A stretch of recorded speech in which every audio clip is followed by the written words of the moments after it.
Kutakuwa kuna mtiririko wa aina mbalimbali za ndoto ambazo nitakuwa naelezea. Mfano hapa naelezea ndoto inayohusiana na mtu anaota yupo darasani na unakuta labda lile darasa alishalipita muda mrefu. Kwa hiyo kunakuwa kuna sababu mbalimbali ambazo zinasababisha huyo mtu aote akiwa darasani. Whether kuna wakati mwingine mtu anaweza kuwa anaota hivyo kwa sababu Mungu kuna mahali anampitisha kwa ajili ya kumfundisha. Kwa sasa mara nyingi sana watu wengi tumekuwa tukifikiria kwamba ukiota uko darasani basi hiyo ndoto inaweza kuwa inamaanisha kwamba unarudi nyuma. Lakini ina maana tofauti tofauti. Ndoto ni muhimu sana kuweza kujua ndoto inamaanisha nini, yaani kujua tafsiri yake.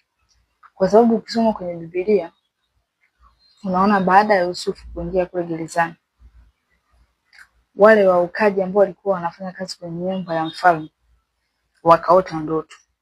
Walivyoota ndoto, mwingine aliota kwamba ataenda atampa mfalme kikombe kikiwa kina divai. Lakini mwingine akaota ndoto nyingine ambayo ilimsababishia nini? Mauti. Na vile ilivyotafsiriwa ndivyo hivyo ilivyokuwa. Kwa hiyo tunaona kwamba ndoto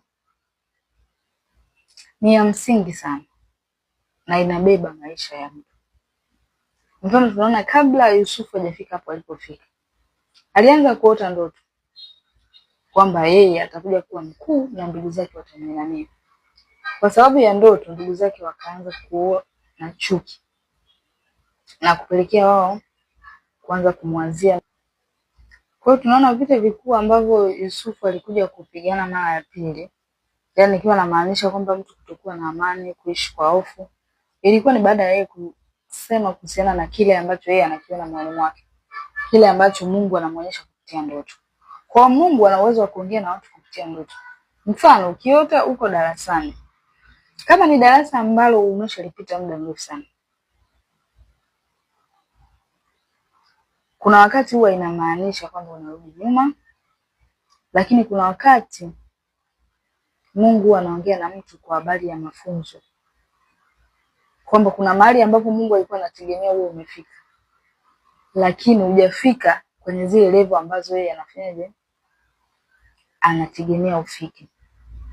Kwa sasa unapoota ndoto namna hiyo, cha kwanza unapaswa kuomba toba pamoja na rehema.